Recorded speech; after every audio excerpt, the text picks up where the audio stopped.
क्या बात है परजाई जी, आप इतना गुस्से में क्यों लग रही हैं? मैं तो केवल गुस्से में हूँ कुलदीप। तुम सुनोगे तो पता नहीं क्या कर बैठोगे। लेकिन हुआ क्या परजाई जी? वही जो हर रोज होता है। बिना गलती के मैं और प्रकाश पूजा और इकबाल से माफी मांगने गए और उल्टा उन्होंने हमारी इंसल्ट कर दी। यहाँ तक कह दिया कि मैं ऑफिस जाना बंद कर दूं। परजाई जी, ऑफिस की बातें हैं, अब अगर कोई बात हो भी गई तो इसमें हम लोग क्या कर सकते हैं? ये सब ऑफिस की नहीं, घर की बात है। तुम्हें पता भी है घर में क्या चल रहा है? तुम्हें तो हर वक्त मस्ती सूझती रहती है। तुम लोग तो बच्चे हो, पता नहीं अपने आप को कब बड़ा समझोगे। अच्छा, क्या चल रहा है घर में? इस घर में कुछ ऐसी प्लानिंग चल रही है कि अगर वो प्लानिंग सक्सेसफुल हो गई तो पहले की तरह हम लोगों को 2 रूम किचन फ्लैट में रहना पड़ेगा।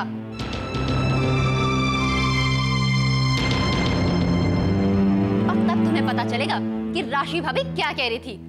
ये आप क्या कह रही हैं परजाई जी? खुशबू, अगर छोटी मोटी बात होती तो क्या मैं इतनी परेशान होती? और फिर प्रकाश क्या केवल मेरे पति लगते हैं? तुम लोगों के कुछ नहीं लगते? इस घर के कुछ नहीं लगते? कहने को तो पूजा और इकबाल प्रकाश को अपना भाई कहते हैं, फिर भी जरा जरा सी बात पे उनकी इंसल्ट कर देते हैं। वो कोई भी डिसीजंस लेते हैं उन्हें गलत साबित करते हैं। मैं कहती हूँ ये सब क्या है? ये सब भी मुझे समझाना पड़ेगा क्या? प्रकाश वीर जी की इंसल्ट हम सबकी इंसल्ट है, लेकिन इकबाल वीर जी ऐसा कर कैसे सकते हैं? मैं अभी जाकर उनसे बात करता हूँ। नहीं वीर जी, प्लीज जल्दबाजी में रिएक्ट करना ठीक नहीं है। परजाई जी, आप ही कुछ कहिए ना इनसे। हाँ कुलदीप, खुशबू ठीक कह रही है। अभी इकबाल से बात करने की कोई जरूरत नहीं है। पता नहीं पूजा अपने आप को क्या समझती है। पूजा को तो बताना पड़ेगा कि वो इस घर में क्या है और हम लोग क्या है।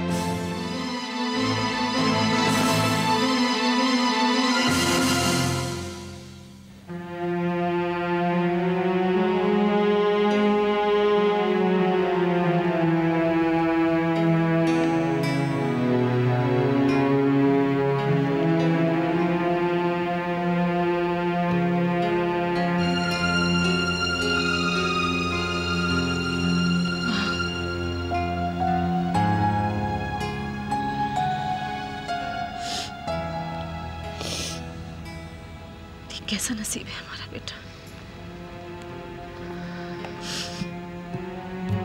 मैं तुझे रोता हुआ नहीं देख सकती। ना अगर आज उदय होते ना होता तो ना।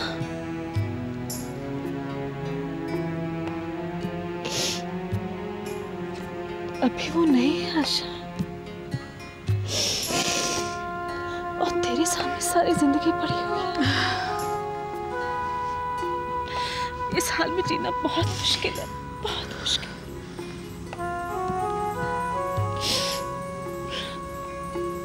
मेरी माने तो इस बात प्लीज माँ, प्लीज। मैं जानती हूँ आप क्या कहना चाहती, पर मैं ऐसा नहीं कर सकती। मैं इस बच्चे को जन्म दूंगी।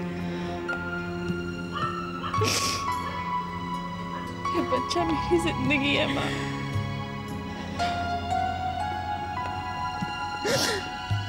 मेरे जीने का सहारा है ये माँ। Please please.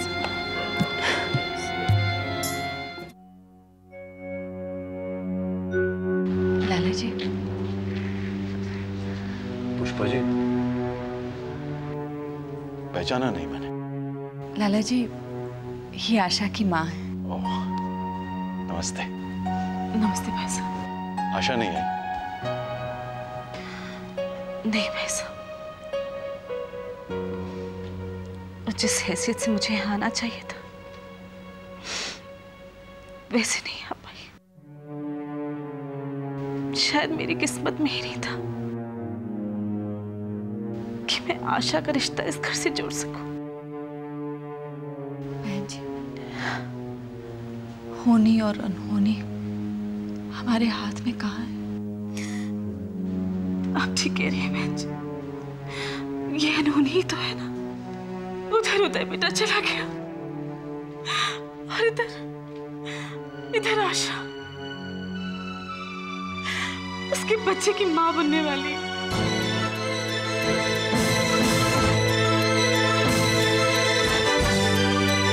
ये क्या कह रही हैं आप? सच कह रही हूँ बहन जी, मैं ही तो वो बदनसीब माँ हूँ जिसके नसीब में अपनी कुंवारी बेटी को माँ बनते देखना लिखा है। मैंने उसे लाख समझाया बहन जी, पर वो इस बच्चे को गिराने को तैयार ही नहीं। पर भाई साहब, अब मुझे नहीं पता कि इस अनहोनी का अंत क्या है। शांत हो जाइए बहन जी, शांत हो जाइए।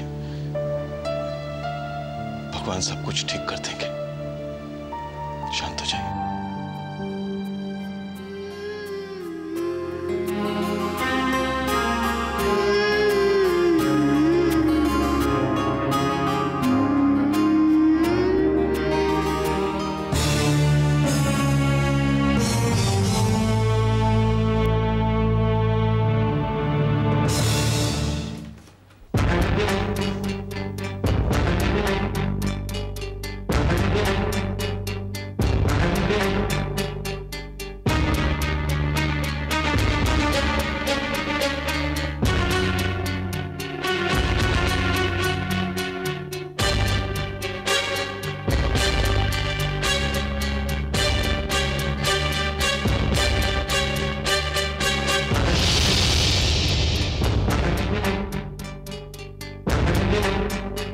राशि, दरवाजा नॉक करके अंदर आया करो पूजा। क्या क्या बदतमीजी है ये सब? बदतमीजी? अच्छा अच्छा, तुम इस नए सिटिंग अरेंजमेंट की बात कर रही हो। देखो पूजा, तुम तो अच्छी तरह जानती हो कि हम दोनों का इस केबिन में रहना मुश्किल हो गया था। एक को तो बाहर जाना ही था। अगर कोई बाहर जाएगा तो वो हो तुम। और अच्छा होगा अगर तुम अपनी हदें पहचान लो। हदें तो तुम पार कर रही हो राशि, और अब मैं तुम्हें बताऊंगी कि तुम्हारी हदें क्या है। हाँ हाँ, जाओ अपने एमडी पति के पास और कर लो मेरी शिकायत। मगर ये मत भूलना कि मुझे भी चेयरमैन के पास जाना पड़ेगा। और तुम भी ये याद रखना राशि कि तुम्हारे चेयरमैन मेरे बाऊजी हैं। इसका फैसला तो हो चुका है, वो किसके बाऊजी हैं। अगर तुम्हारी समझ में नहीं आ रहा है तो वो अलग बात है।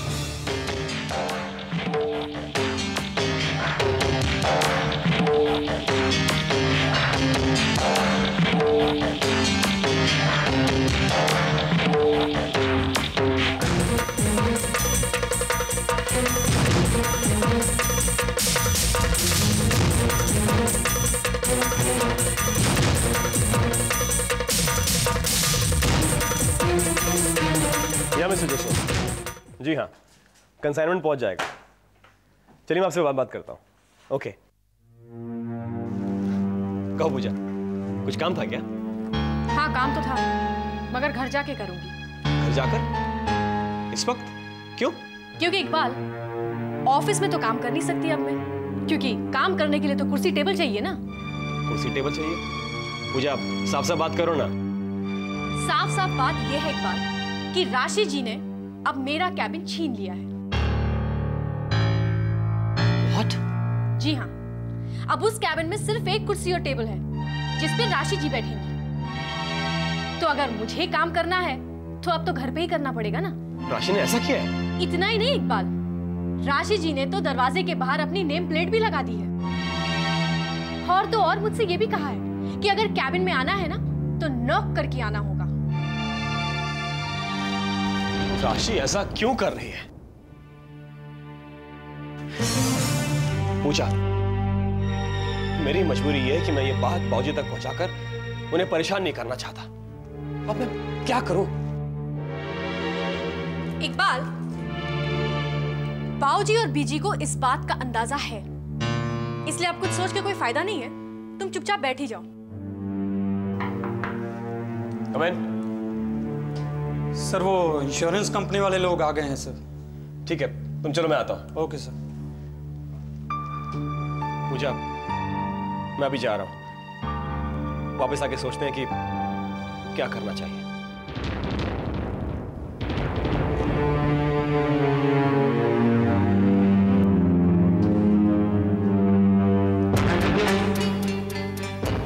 अब तुम्हारे सोचने से कुछ नहीं होने वाला इकबाल। सोचना तो मुझे ही पड़ेगा।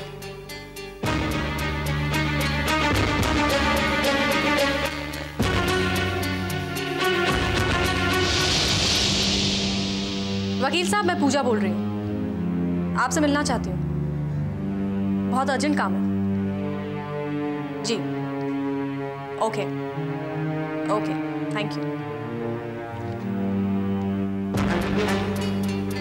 इस राशि को तो उसकी औकात दिखानी ही पड़ेगी, मगर अपने तरीके से।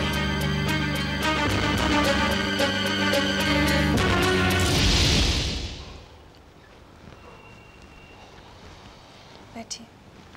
Thank you.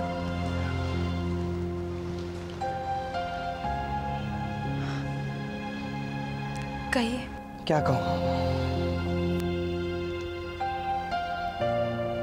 यकीन ही नहीं आता कि आप वही जांबाज सीबीआई ऑफिसर हैं जो उदय के साथ कंधे से कंधा मिलाकर काम किया करती थी।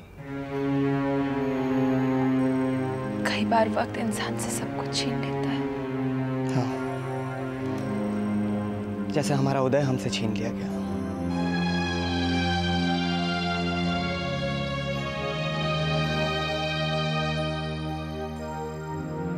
लेकिन उदय को वक्त ने नहीं, कुछ लोगों ने साजिश करके हमसे छीना। और आशा जी, आप फिर भी इस तरह अकेली और खामोश बैठी हैं। क्या यह आपका फर्ज नहीं बनता कि उन लोगों को पकड़वाने में हमारी मदद करें जिन्होंने हमारा उदय हमसे छीना है? करूंगी। तो फिर आपने रिजाइन क्यों किया? मैंने सिर्फ नौकरी से रिजाइन किया है, लेकिन मेरे मन में सुल्तान के लिए जो नफरत है वो कम नहीं हुई है। उसे मैं नहीं छोड़ूंगी। आप उसे पकड़ेंगी इस तरह घर में बंद होकर? इस वक्त मेरे मन की हालत कुछ ठीक नहीं है, पर सीबीआई की मदद के लिए मैं हमेशा तैयार हूं। गुड। आशा जी, मुझे आपसे एक मदद चाहिए। कहिए। देखिए, मिशन सुल्तान पर उदय के साथ काम करते वक्त आपका शक कई लोगों पर गया होगा। आप उदय के सबसे ज्यादा करीब थे। बस यही एक इंफॉर्मेशन मुझे आपसे चाहिए। आपको जब भी ठीक लगे आप एक बार ऑफिस आ जाएं। और आशा जी, ये इसलिए भी बहुत ज्यादा जरूरी है क्योंकि सुल्तान का एक बहुत ही खास आदमी मैंने पकड़ा है और मैं चाहता हूं कि आप आकर उसे आइडेंटिफाई करें। आऊंगी मैं। Thank you. अपना ख्याल रखिएगा और कोई भी काम हो तो मुझे जरूर कहिए। उदय सिर्फ मेरा कलीग ही नहीं, मेरा दोस्त भी था।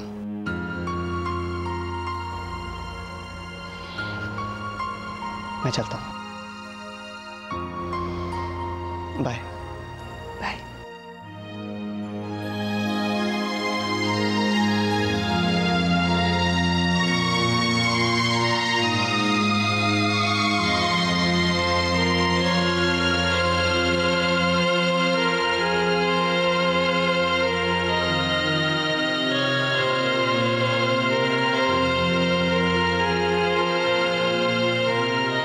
सर, ये पूरी फाइल है, अगर आप एक बार देख लेते तो। आइए आइए पूजा जी। एक्सक्यूज मी, आप लोग थोड़ी देर के लिए बाहर बैठिए। आइए बैठिए पूजा जी। Thank you. ऐसी क्या इमरजेंसी आ गई थी पूजा जी? थोड़ा वक्त देती तो मैं खुद ही आपके यहाँ आ जाता। कोई बात नहीं वकील साहब, वैसे काफी इमरजेंसी वाला काम था। अच्छा, अगर इतना अर्जेंट है तो आपका काम पहले बताइए, क्या बात है? दरअसल वकील साहब,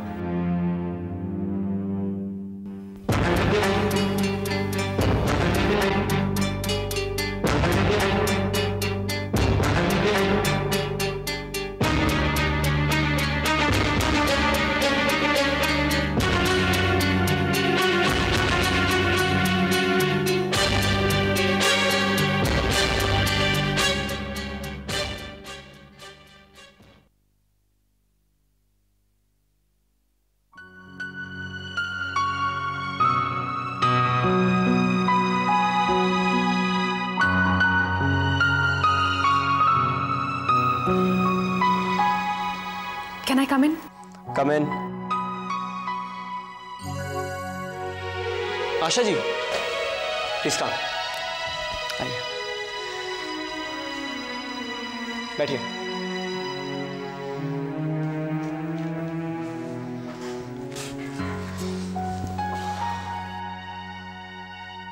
सुल्तान के आदमी को लेकर आओ। जी सर।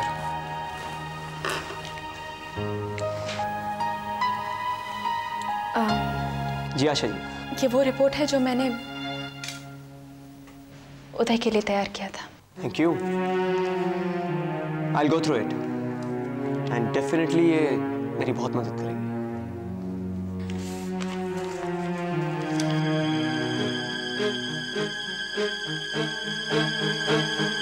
सर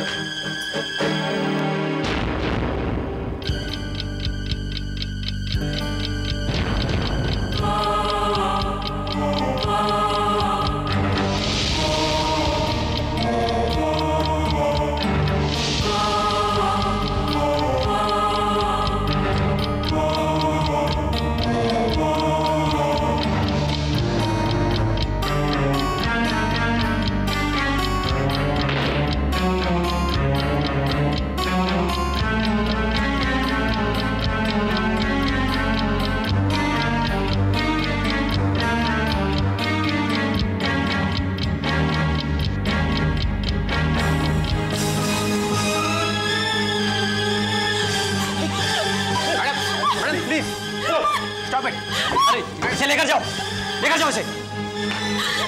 आशा जी संभालिए अपने आप को। मैडम लेकर जाओ इसे, लेकर जाओ इसे। ऑफिसर इसे लेकर जाओ। आशा जी संभालिए अपने आप को। आशा जी कूल, बैठिए। आशा जी, आशा जी रिलैक्स, संभालिए अपने आप को, रिलैक्स।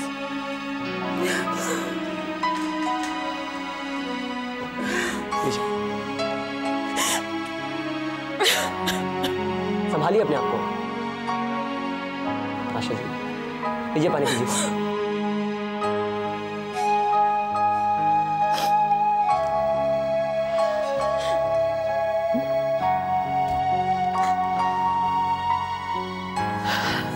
I'm sorry,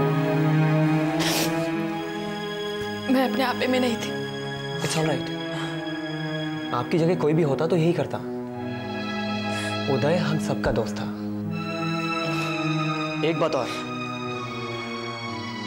सुल्तान का ना तो अभी तक किसी ने चेहरा देखा और ना ही हमारे पास उसकी कोई तस्वीर है। आशा जी क्या आप इस बारे में कुछ बता सकती हैं?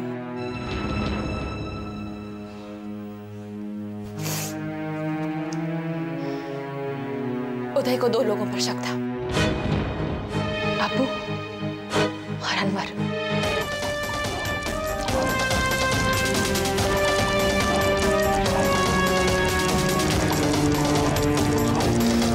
ये दो लोग ही हैं जो सुल्तान के खास आदमी हो सकते हैं, लेकिन मुश्ताक इतनी आसानी से टूटने वालों में से नहीं है, क्योंकि वक्त पड़ने पर इन लोगों को मरने की ट्रेनिंग दी जाती है, बोलने की नहीं। जानता हूं आशा जी, इसीलिए मुश्ताक को मैं एक ऐसे जेल में सेट कर रहा हूं जहां उसके फरिश्ते भी बोलेंगे।